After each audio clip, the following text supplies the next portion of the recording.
Well, let's get started with today. Why I originally wrote this book, I just review for a minute that, I started out way back then at the beginning of the internet, actually. And that's why my first book was pretty impactful because women had never talked to each other before. And when they read their descriptions in the book, they said, oh my God, you've been following me around. So it wasn't until women started connecting on the internet and at that time in conferences, they began to feel there were other people like them. And everybody, all adults, the early 90s were getting diagnosed for the first time.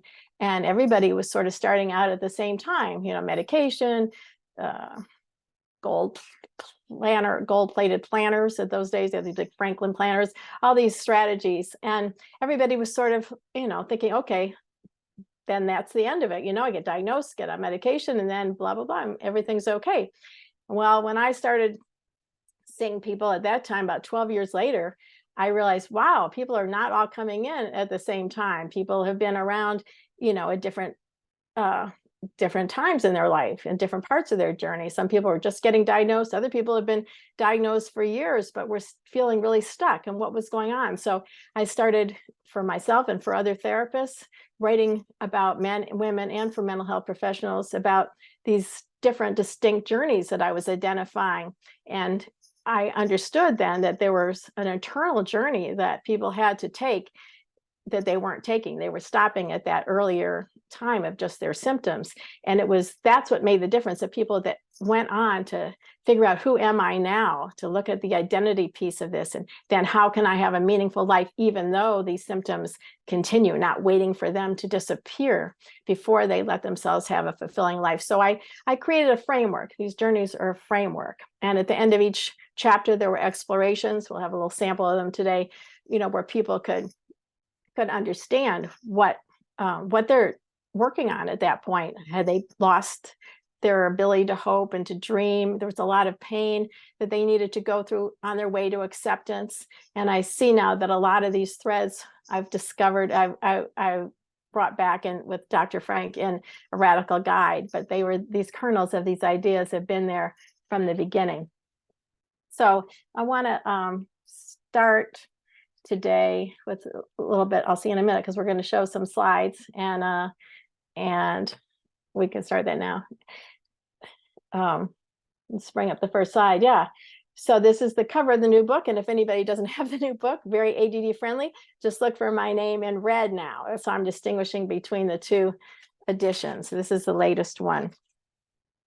I wanted to start out with a reading from the book.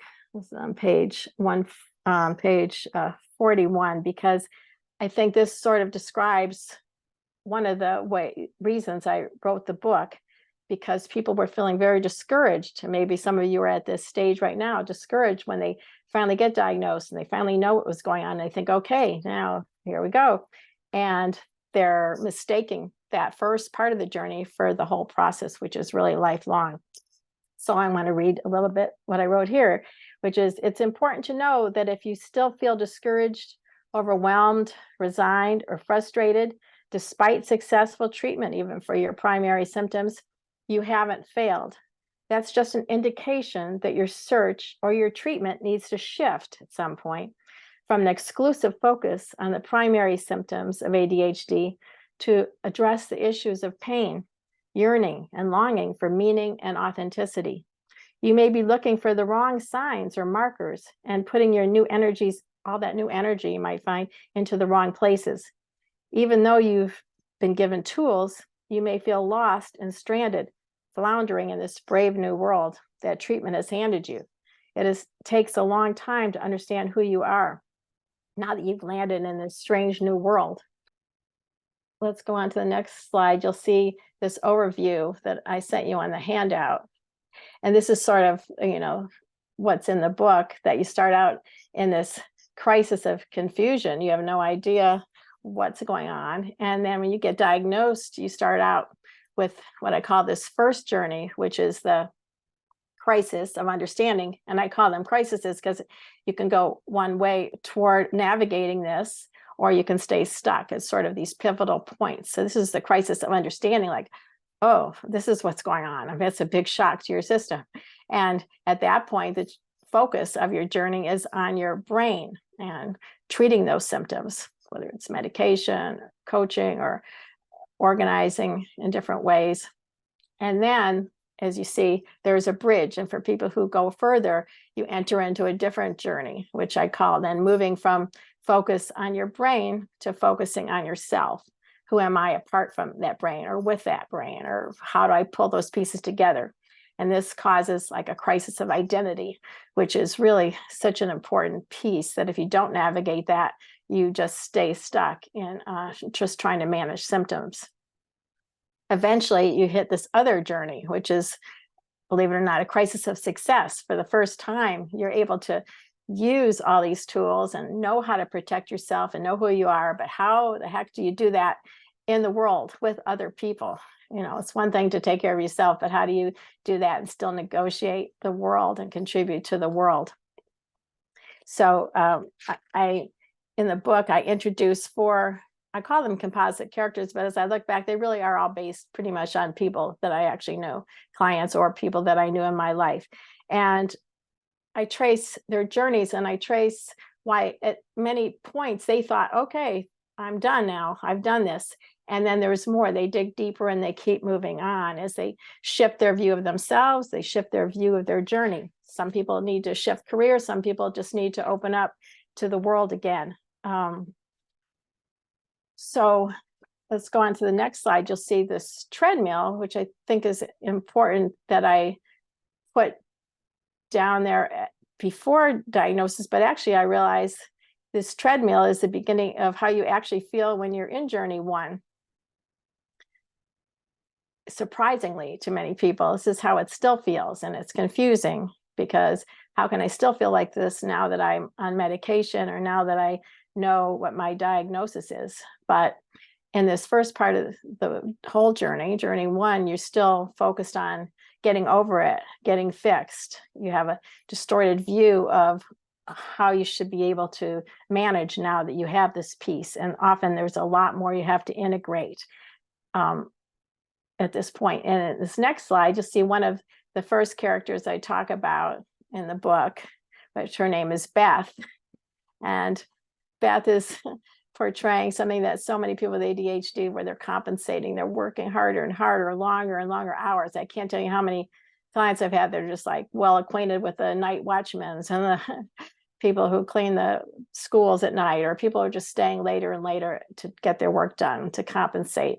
And Beth is somebody who had a very narrow view of herself, like most people who aren't diagnosed until later. When she started out wanting to be a designer, she was very talented at design, but she had to drop out of school for all the undiagnosed ADHD, and found herself in this administrative part of the design office that she had wanted to work at. And she was stuck there for years, thinking at this point, okay, well, I have to learn to be a really good admin person. I can't let myself, think about doing something better, different, more in my line of my skills until I learn to master this. And of course, she hadn't gotten to that point of separating the fact that these are chronic, ongoing difficulties. She's probably not going to get that much better at this. And she needs to find a way to leap over that and correct her self-image and her goals to be able to use her strengths. And she was just sort of stuck in that idea. Long ago at college, as you'll see in the next slide, when she first got diagnosed and she thought everything was going to be great, she was very hopeful. She got diagnosed and she's okay, I'm going to make this schedule. And she made this schedule. And as you see here, it's in the book. It's like every second is accounted for. And it's a very strict, structured schedule.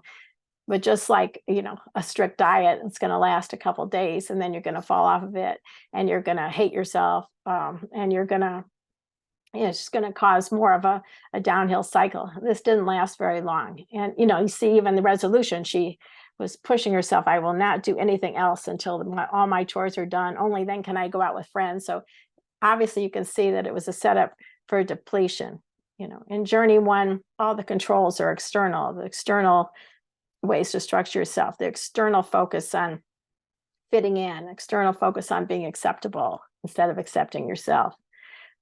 So this was like a real stranglehold that she had on herself, and it doesn't work. It chokes you off. Versus the next slide, where this is a later slide that I made. It's not in the, you see, I like this idea of moving from the stranglehold to actually to embracing yourself. It's both, it's a, to say that disowning yourself, getting rid of yourself, not liking who you are is much more problematic in your life than having ADHD. And it's sort of an important image to understand that you can't spend all your time trying to get over who you are instead of integrating who you are, because you wind up,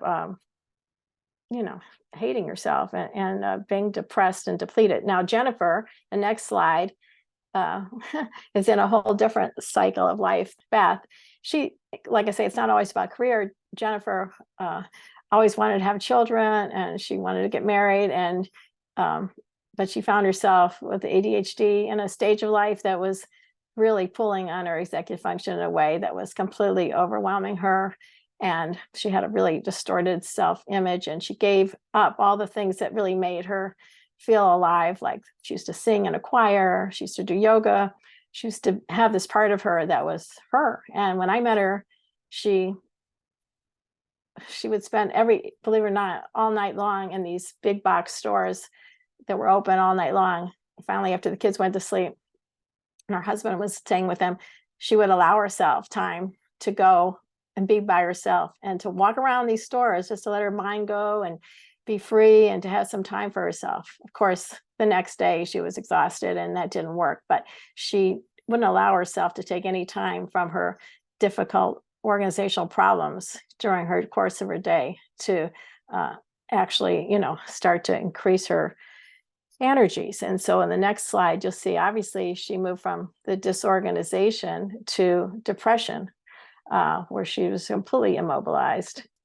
In the next slide, you'll see a better way to think about this for Jennifer is to not pretend she's going to be a completely neurotypical person, but to start integrating her creativity into her life to be authentic and to lead a fulfilling life with, you can see it's still a disorganized, but it's a creative, and it's really who she is. And she's not waiting to get over who she is in order to lead a life. So I thought that was a nice way to see that you can let yourself thrive even when your symptoms persist, to move on to that more fulfilling way of life. And in the next slide, we go back to that original view, and now we're moving from that journey one. Now, what do these people have to do to move into this other next stage where they're really, like you said, needing to figure out who they are? Moving the emphasis in journey two from your brain to yourself, actually, and not just focusing on your symptoms, but really, who am I now that I know these other pieces? And discovering yourself. I always like this, looking through those boxes, like I always say, it's like, oh, I know I'm in here somewhere. And in journey two, you start to organize. One of the markers is you start to organize yourself internally more than externally. And you can bring me to center stage, Reggie, and I'll read something from the book. Where am I, Reg? Oh, I'm supposed to be big now, aren't I? Let's see. I'll be speaker view. So what it says in the book near this picture is, and this is where some of the journey takes you about pain, staying away from pain, of looking for yourself will hold you back at some point. Dealing with it too early in that journey will overwhelm you, but at the right point in your journey, you must confront these feelings and find a way to satisfy your longings. Let them inspire you and drive you. The more you listen to them, the more you'll hear the quiet sounds and muffled voice become louder, letting you know you are in there somewhere trying to get out. Okay, I can go back to the slides now where you'll see that one of the tasks of the next slide is that what we have to do in this stage of searching for identity is fill in the picture. There's so many blanks. Who am I? And am I just my strengths? Am I just my deficits? Who are you, core person? Are you sensitive, funny, determined? All these core traits fill out the picture for you. And that's a critical piece of discovering what you wanted and how you can transform those dreams to bring it into the present and to find people who value you by taking small steps. And Don was a great example. Don't forget, this book was written for men and women. So Don, in the next picture, he was a great example of this, that he was an insurance agent and he was good at it. So it wasn't like he needed to change careers. He was making a good living, but who he really was, a big part of him, was a poet, believe it or not. And he never let anybody see that. And so at work, he was all laced, straight laced down, and he was closed off from anybody at work. He wasn't friends with anybody. He was just getting through. And he wasn't doing anything with his longtime dream of reading his poetry in public and meeting with other people who were like him. So finally, a turning point for Don was he went to an ADA conference, an adult ADD conference. And for the first time in his life, he felt people got him, and he had lunch with people, and they sort of thought he was funny, his quirky sense of humor. And he sort of felt like, there are other people like me. And he sort of started letting himself be who he was. He came back, he got involved with some other local ADD activities.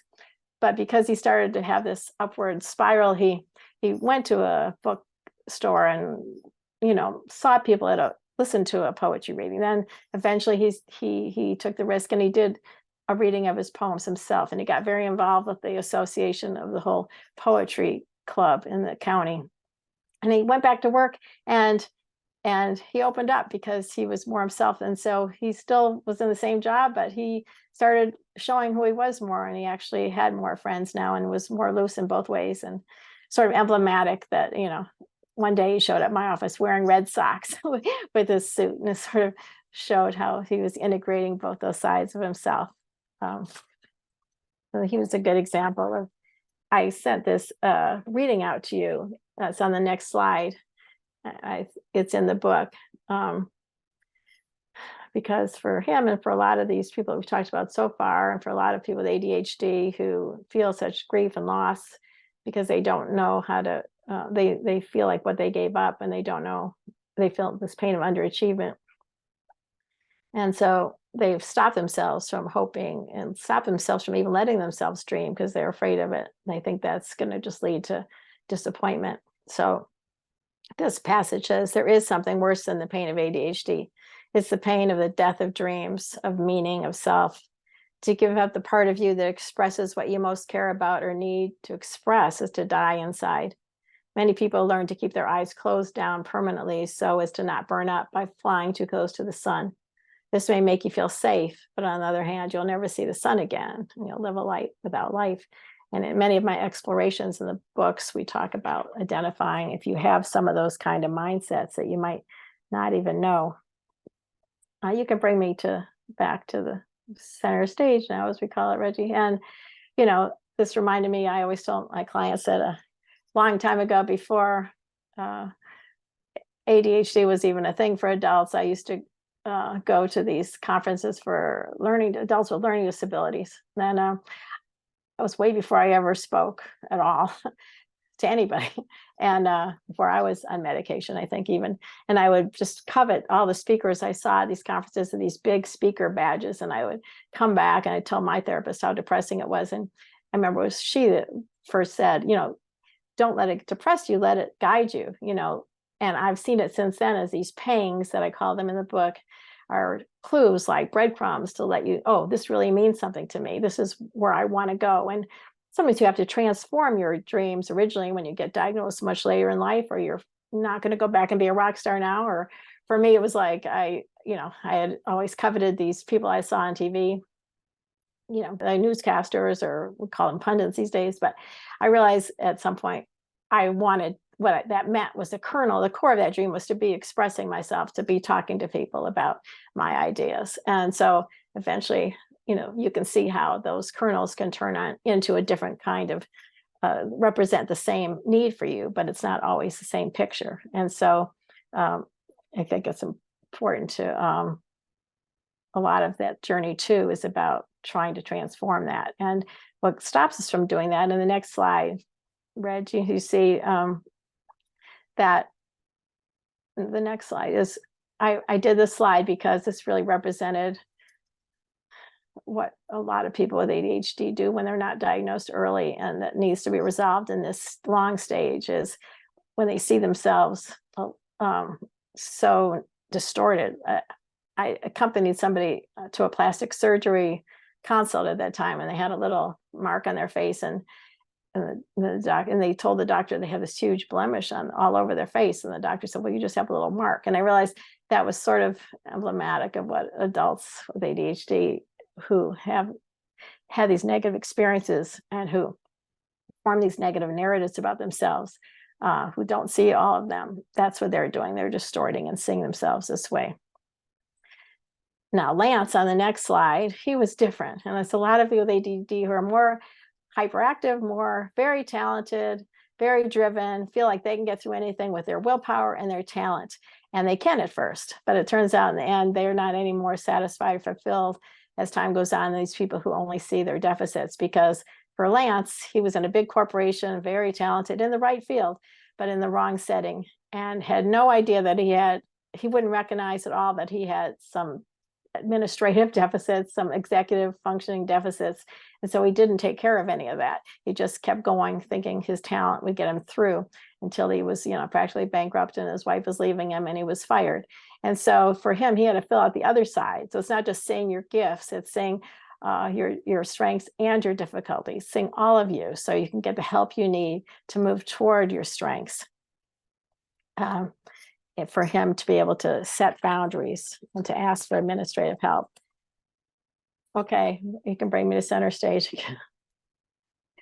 So they all need to do that. So Jen, for instance, in the book, we show her journey, how eventually she was able to let herself go for an hour a week to a cafe, to do some vision work, to even remember who she was again, to get a babysitter even for that hour. And then eventually to build back, where she joined a choir again and she got more energy. She went to yoga.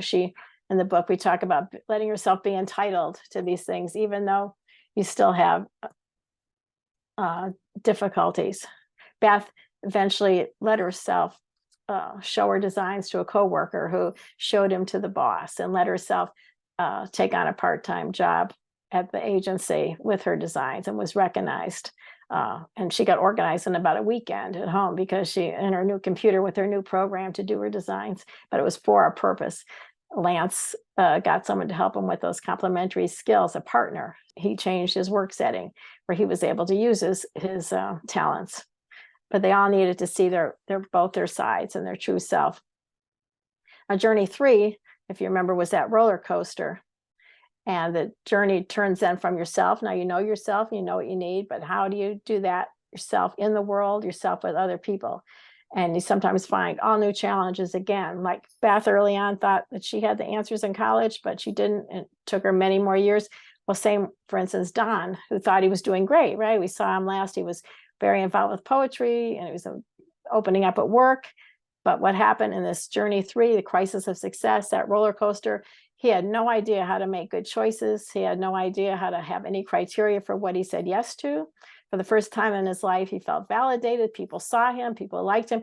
He was not going to disappoint people by saying no. So he took on the whole newsletter for the new organization. He did all the scheduling, all the readings. He was had a whole second time job by the time he was overwhelmed. And eventually he was disappointing everybody, and he couldn't cut it. He had no idea how to live in this way where he was using his strengths.